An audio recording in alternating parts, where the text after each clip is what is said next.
tempo de nós fazermos durante a explicação. Eu acabei não fazendo essa discussão, mas ela é muito importante. Então, primeiro a gente vai lá na página 20 da apostila, fazer a correção do organize as ideias, na página 20. Olha lá, fala assim, na página 20. A ampliação do mercado e a organização capitalista da produção fizeram triunfar um novo sistema, o do trabalho no domicílio, também chamado pelos historiadores alemães de Verlagerung, enfim, né? Pois a ação do empresário era fundamental. O empresário fornecia a matéria-prima e, por vezes, fazia adiantamentos por artesãos que trabalhavam nas suas casas a um preço geralmente estabelecido por peça. O próprio empresário se encarregava de colocar os seus produtos no mercado ou de os expor para países coloniais. Com base nas informações referentes, tá, ao surgimento de um novo sistema de trabalho, são feitas as seguintes afirmações. Número 1. O sistema de trabalho em domicílio se originou em regiões que trabalhavam para exportação, pois se adaptava muito bem à situação social e econômica de algumas zonas comerciais europeias. O referido sistema não atendia às expectativas capitalistas, estabelecia a centralização do trabalho, pois estabelecia a centralização do trabalho com o objetivo de aumentar a produtividade. Pode-se referir que o sistema de trabalho em domicílio favoreceu o surgimento de trabalhadores especialistas, isto é, cada trabalhador se tornava encarregado de uma única etapa da produção. E 8.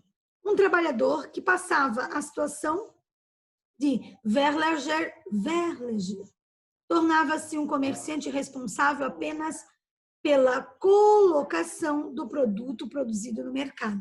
Gente, o que é importante a gente saber desse contexto histórico? Que havia divisão de trabalho, certo? E essa divisão de trabalho fez com que ocorresse uma especialização, ou seja, o indivíduo é responsável por uma parte da produção do produto, não por sua totalidade, tá? Que é a produção em série, que é o que demonstra também o filme do Charlie Chaplin, certo? Então, o modo de produção chamado modo de produção fordista. Eu tenho uma grande bancada e cada um é responsável por uma etapa de trabalho. É claro que essa questão está relacionada ao texto, então uma análise do texto, certo? E as questões corretas são, a única que não está correta, na verdade, é a número 2, tá? Que não está correta. Porque a número 2 fala que não atendia às expectativas capitalistas. Revolução industrial, tá? Não pode esquecer também, é o estabelecimento, o fortalecimento, né, efetivo do capitalismo, certo? Onde nós vamos ter a efetivação do sistema capitalista. Então, vocês não podem esquecer disso. A Revolução Industrial, tá? Ela fixa, ela solidifica, ela consolida, tá? O capitalismo, ela consolida o sistema capitalista, certo? Então, não esqueçam dessa situação que é muito importante. Cadê o Marcos? Ele entrou e saiu?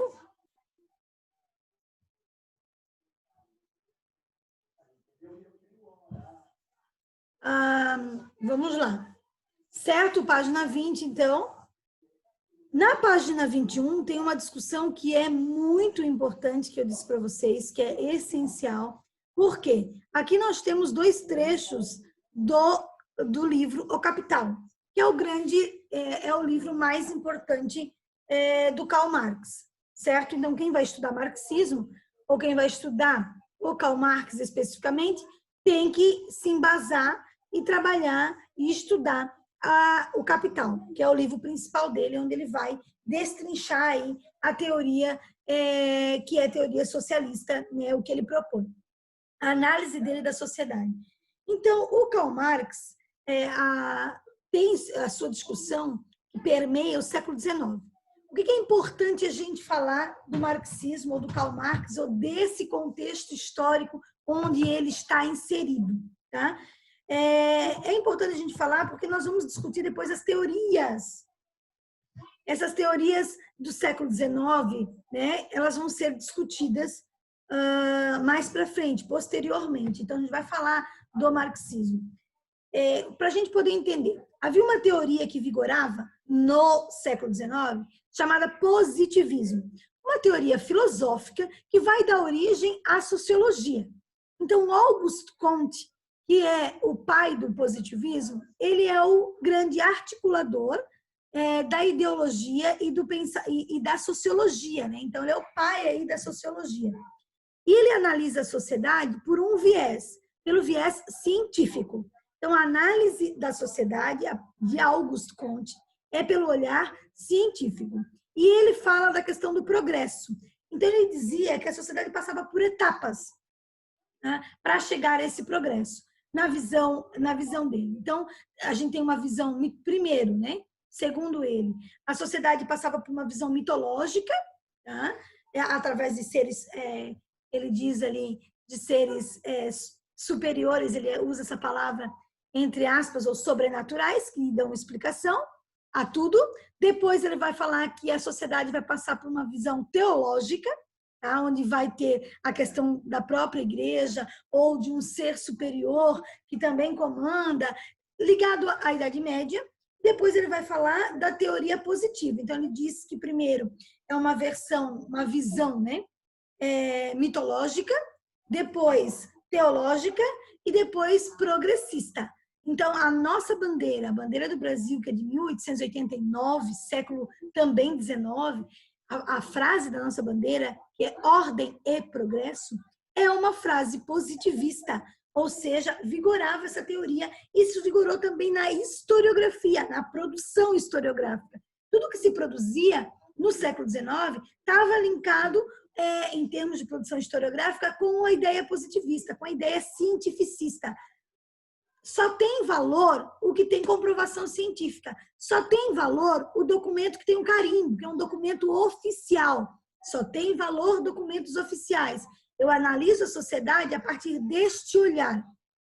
O marxismo surge num contexto de ápice da Revolução Industrial.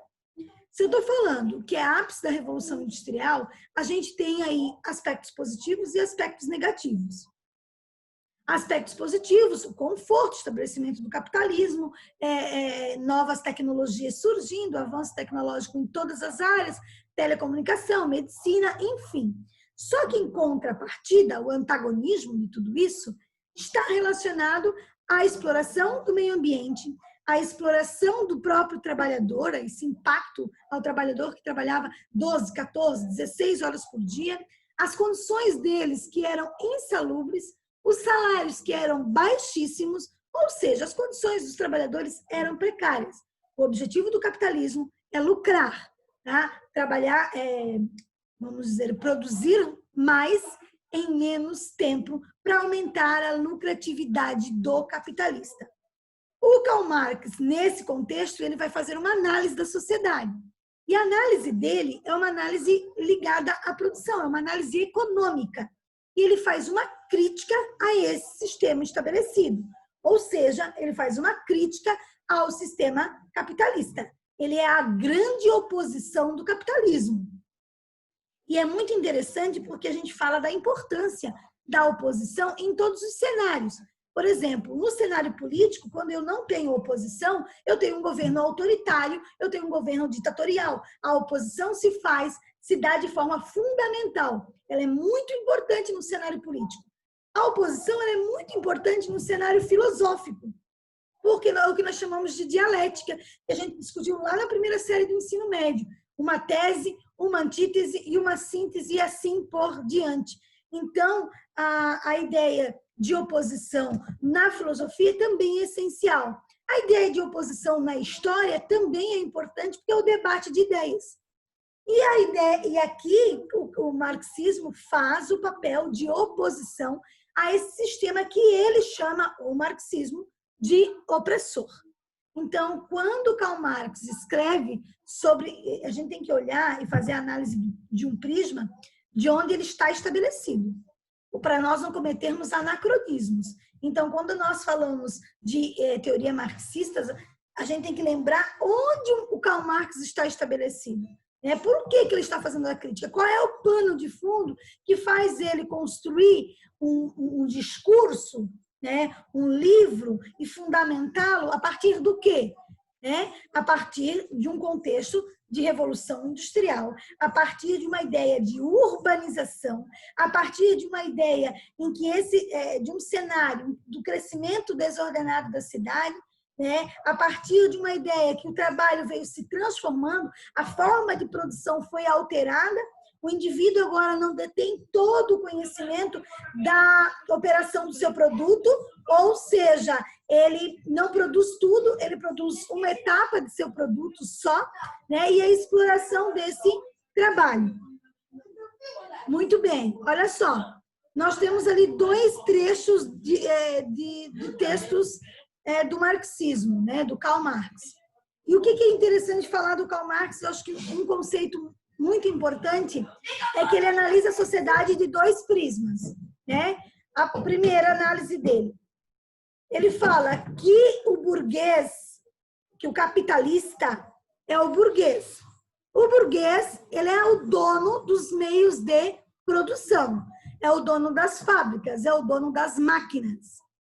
Do outro lado, essa é a análise dele, tá, gente? Do outro lado, nós temos o trabalhador, que o conceito do marxismo para o trabalhador, eles chamam o trabalhador de proletariado.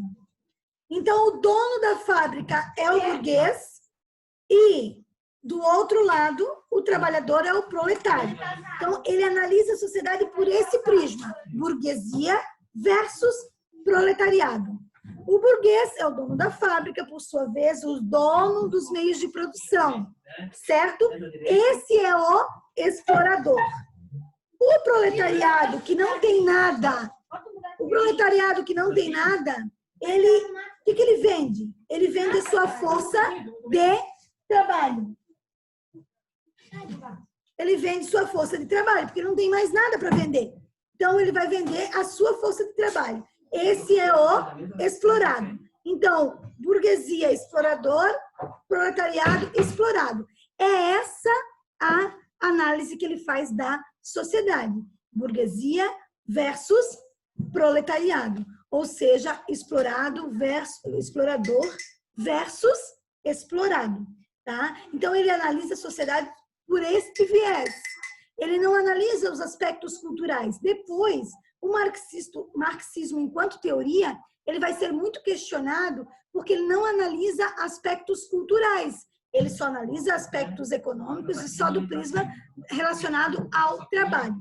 E um outro conceito, além desse, proletariado versus burguesia, explorador versus explorado, nós temos o conceito de mais-valia. Esse vocês também não podem esquecer, tá, gente? É asteriscos lantejolados para esse conceito marxista. O que é a mais-valia dita por Marx? É o lucro do capitalista, mas não é simplesmente o lucro dele. A mais-valia é a diferença, tá, gente, do valor pago da mão de obra ao valor que o dono da empresa cobra no produto. Ou seja, ele paga lá, sei lá, vamos colocar aqui, R$15 por produto produzido para o trabalhador. E ele vende esse produto por R$50. Essa diferença do valor que ele paga para o trabalhador e do valor que ele vende esse produto, essa diferença é chamada de mais-valia. Ou seja, é esse lucro que é considerado mais-valia. Tá? Então, não é simplesmente o lucro da empresa, mas a diferença do valor que ele paga para o trabalhador e do valor que ele vende esse produto. Então, Karl Marx dizia o seguinte, que eles pagam um valor mínimo para a produção e cobram um valor máximo em sua venda. Esse lucro, ele chama de mais-valia. Então, qual é a crítica dele? Que o trabalhador deveria ganhar por produtividade. No Capital, no livro Capital, o Karl Marx em nenhum momento fala que todos devem receber os mesmos salários. Tá? O que ele fala é que todos os indivíduos devem receber por produtividade. Ou seja, quanto mais eu produzo, mais eu ganho, certo? Então, quanto mais eu produzo, maior é o meu salário. E esse salário deveria ser justo, ou seja, não deveria haver para o Karl Marx essa diferença abrupta entre o valor pago para o funcionário que produz e o valor vendido, com esse lucro alto. Obviamente que o capitalismo defende esse lucro porque fala que o empresário tem inúmeros gastos, então, obviamente, ele tem que lucrar em cima da produtividade. E o Karl Marx fala que esse lucro não, desta forma, não deve ter essa diferença tão grande relacionada à produção e ao valor do produto vendido, certo? O texto vai falar sobre isso, que é uma discussão muito importante, e tem na página 21, tem três letras ali, né? A, B e C para a gente fazer.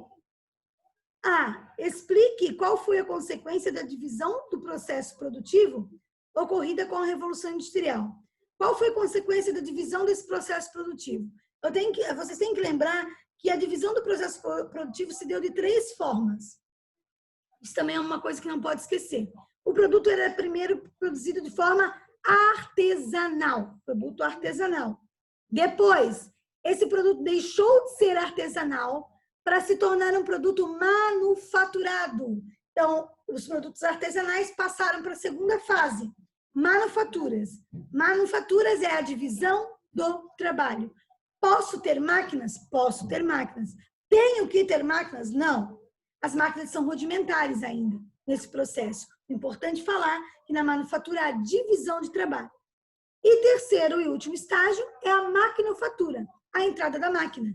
Ou seja, o produto deixa de ser um produto artesanalmente falando, o indivíduo que o produz não detém mais todas as técnicas do início ao fim da sua produção, tá? E também ele perde o domínio técnico. Então, aqui explique qual foi a consequência da divisão do processo produtivo ocorrida com a Revolução Industrial. É a perda do domínio técnico, ou seja, eu não domino mais todas as etapas da produção do meu produto, apenas uma parte dela, certo? Ele vai perder esse domínio. Aí a letra B.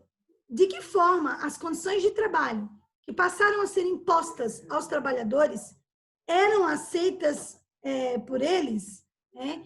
Como é que o Karl Marx fala? Por que o trabalhador aceita tudo isso? Por que ele aceita trabalhar 14, 16, 18 horas por dia? Por que ele aceita trabalhar em condições que são insalubres, com precárias condições de trabalho? Por que ele aceita ser explorado? É claro que nós vamos ter oposição, é claro que nós vamos ter movimentos que vão acontecer, mas, de maneira geral, por que há essa aceitação?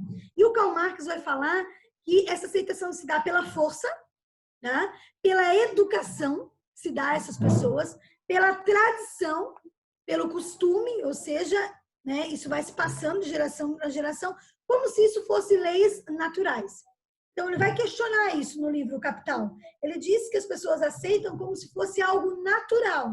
É natural trabalhar 12, 14, 16 horas por dia. É natural trabalhar em condições insalubres. Ele vai fazer esse questionamento. Então, por uma questão tradicional, por uma questão de costume, por uma questão ligada à educação e também pela força exercida pelo próprio capitalista ao trabalhador, ou na visão marxista, ao proletariado, que não tem nada, então ele vai vender a sua força de trabalho. Então, essa força do capitalista faz com que isso seja e se torne natural. Obviamente, como eu disse para vocês, vai ter oposição? Sim. Vão se estabelecer oposições? Sim. Tá? Mas, de maneira geral, havia uma aceitação por parte de boa parte da população dos trabalhadores. Principalmente no início, obviamente, né? Aí a letra C fala o seguinte: como a organização do processo capitalista de produção garante o poder de mando do capitalista sobre o trabalhador. Como que ele garante esse poder de mando? Aí é que vem o termo mais-valia. Ele garante essa produção de mando por conta da mais-valia. Eu mando porque eu tenho lucro. Eu mando porque eu sou o burguês, o detentor das máquinas, o detentor, para o Karl Marx, o dono dos meios de produção. Quando a gente fala e lê qualquer texto marxista, ele vai falar os donos dos meios de produção, os donos de meio de produção são os capitalistas, são os burgueses, tá? E quem não é dono de meio de produção vende sua força de trabalho nos textos marxistas. Quando nós temos uma aplicabilidade da ideia socialista, ela não acontece, a sua verdadeira aplicabilidade. A gente tem interpretações dela. Por isso que quando nós falamos de Revolução Russa, nós falamos de um socialismo leninista, ou seja, Lenin estudou as teorias marxistas e fez sua aplicação. Então, é um socialismo leninista. Quando nós falamos, por exemplo, de Mao Tse-tung, da Revolução Chinesa, de 1949, nós vamos falar, então, também de uma interpretação, ou seja, de um socialismo maionista, ou seja, de um estudo a partir das ideias marxistas e aí conforme a realidade, né? E, por exemplo, quando a gente fala disso, tem diferenças.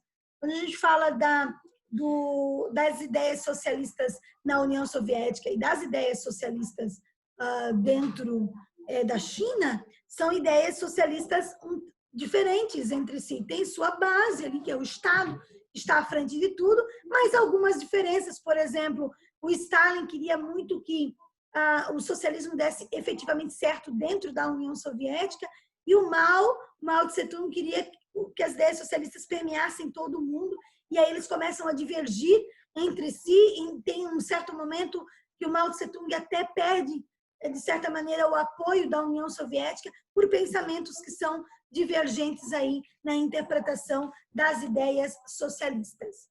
Certo, galera? Então, é uma discussão importante, sim, nós vamos voltar a falar dela quando a gente fala de ideologias, tá? Desse período, mas é importante a gente falar e contemplar aqui, porque é onde ela surge a boa parte dessa discussão em meio a essa revolução, que é a Revolução Industrial. Alguma pergunta, gente? Alguém? Não.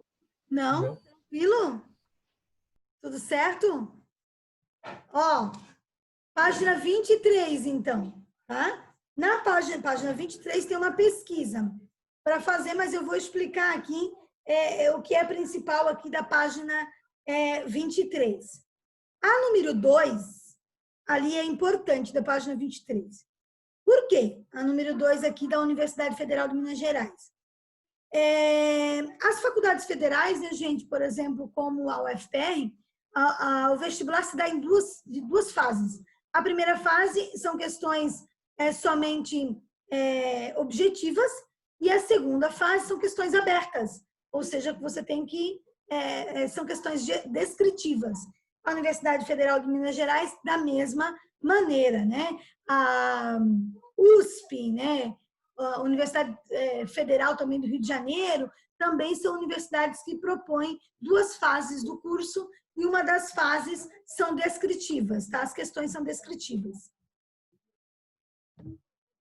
Então, olha lá. Página 23, então. Página 23, letra A, fala assim: identifique as ações comuns dos chamados ludistas. Pode ser ludistas e pode ser ludita, certo?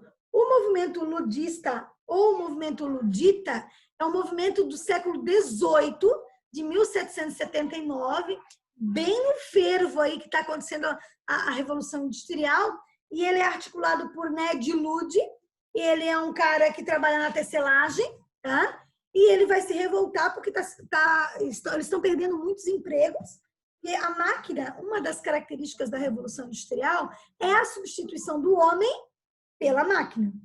Então, como eles estão perdendo seus empregos, qual é a ideia do Ned Ludd? Olha, galera, hashtag, presta atenção, estamos perdendo nossos empregos, a culpa é das máquinas. Como a culpa é das máquinas, vamos quebrá-las. Então, o movimento de quebra das máquinas ou de sabotagem das máquinas, colocava um chiclete na máquina, colocava alguma peça lá dentro, enfim, sabotar essas máquinas era uma ideia dele, porque, afinal de contas, não tenho máquina, volto a ter meu emprego, né? Então, isso aconteceu no século XVIII. No século XIX, tá? 1800, na década de 30, 1830 ali, as datas corretas é de 1837 a 1848, certo? 1837, 1848. Nós temos um outro movimento. E esse movimento, quero que vocês prestem atenção, é um movimento chamado cartista, tá? Por que eu quero que vocês prestem atenção? Porque ele é muito maior do que um movimento somente ligado a um movimento reformista. Eles querem mudanças, mas essas mudanças não estão relacionadas só às máquinas ou o retorno dos seus empregos novamente. Então, isso é importante. Eu até anotei aqui para falar para vocês.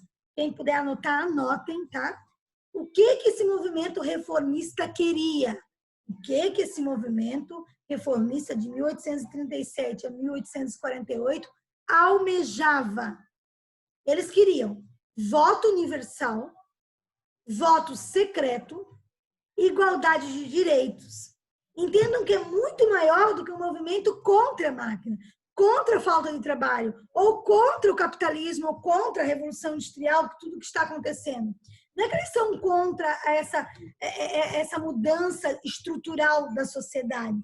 O que eles querem? O direito ao voto universal, ou seja, homens e mulheres, né? Porque aqui é uma sociedade altamente machista, a mulher não pode participar do pleito eleitoral. Quem tiver oportunidade, assista o filme chamado Sufragistas, tá? Que vai falar desse período histórico e da figura feminina nesse contexto, certo? E da exploração que elas sofriam dentro das fábricas, que era gigantesca. Então, eles queriam o voto universal, o voto secreto e a igualdade de direitos. Então, é um movimento reformista. E ele tem uma marca, que é a Carta do Povo. A Carta do Povo de 1838. É o programa do movimento. É tudo que eles almejavam. Conseguiram algumas mudanças? Sim, conseguiram algumas mudanças. Então, é um movimento importante que luta pelas mudanças de forma efetiva, é um movimento reformista, que é um movimento contrário a tudo que está acontecendo, mas é um movimento importantíssimo. Lembra que eu digo para vocês, sempre falo para vocês, que é muito importante ter o movimento antagonista, é muito importante a oposição, porque senão simplesmente os capitalistas realmente iriam dominar tudo, iriam continuar explorando massivamente o trabalhador, tá? Com 14, 15, 16 horas por dia, eles iam trabalhar, iam ser explorados e nada iria acontecer. Então, por que nós temos garantias de leis trabalhistas? Não é porque o governo ficou bonzinho, ai que legal, estou pensando no povo agora, e vou dar muitas leis e garantias para essa população. As leis acontecem por conta de uma participação massiva da população e nesse enfrentamento ao que eles estão vivendo. Por quê? Que nos Estados Unidos, a legislação trabalhista é posterior à crise de 1929. Então, é século XX. Tá? Depois da crise de 29, é que o Roosevelt vai lá e vai fazer um plano, tá, econômico, e nesse plano econômico vai dar garantias aos trabalhadores. Garantias de 8 horas de trabalho, fim do trabalho, certo? Essas garantias são importantes, mas foi necessário que os Estados Unidos passassem por uma grande crise para que fosse revisto algumas questões essenciais, certo? Muito bem, então. Vamos lá na página 24. Tem um outro autor aqui importantíssimo que eu já citei ele nas aulas, certo? Então, não esqueçam desse cara, chamado Eric Hobsbawm, tá? Ele é um cara do século XX, é um dos mais importantes autores do século XX, tá? Então, não esqueçam deste indivíduo. Ô, Lucas, você está aí? Lucas?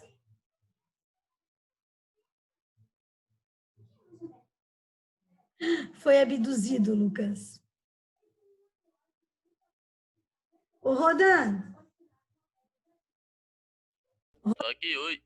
Oi, você tá aí, né, Ronan? Você não me abandona, né?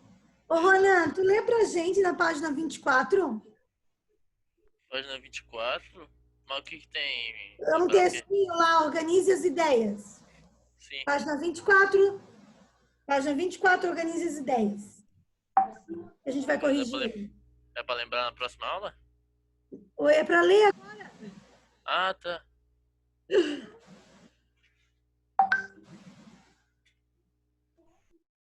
Tá, pode começar a ler ali? Pode, pode. Parece claro que o processo de industrialização que começou na Inglaterra se tornou crescentemente global e afetou todo mundo.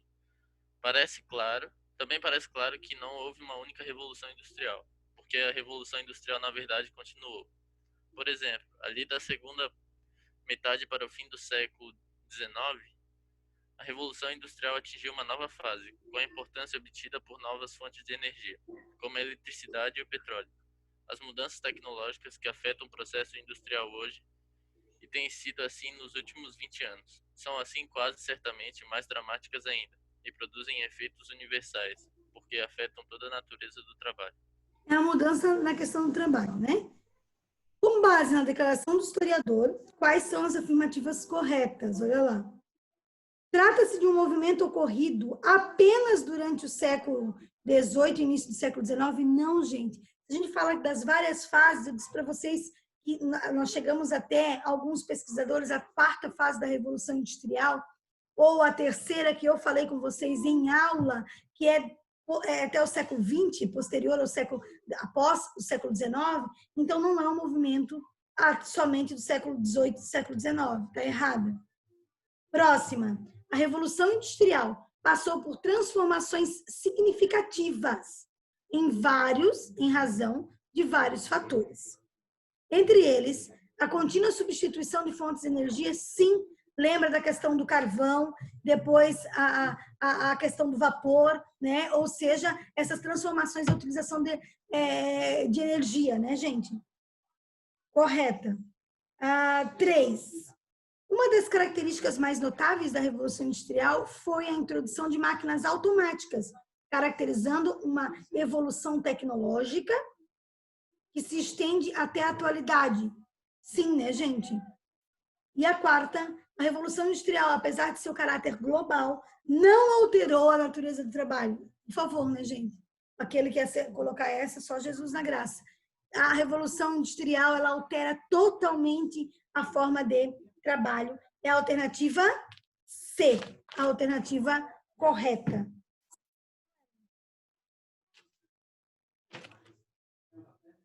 Olha lá. Página 26 agora. Tem mais? Só para te lembrar que a aula tá quase acabando. Mas eu vou mandar outro link, tá, gente? A hora que cair aqui, ó, eu vou mandar outro link só para a gente terminar a correção, certo? E falta a correção da hora do estudo. Né? Então, terminando aqui, eu já vou, na verdade, sair aqui para não ficar pela metade, né? Não ficar falando pela metade. Então, assim, ó, eu vou sair aqui porque falta 1 minuto e já mando outro link para a gente terminar a correção, tá, gente? Fiquem comigo, por favor, tá? E nós já terminamos as correções.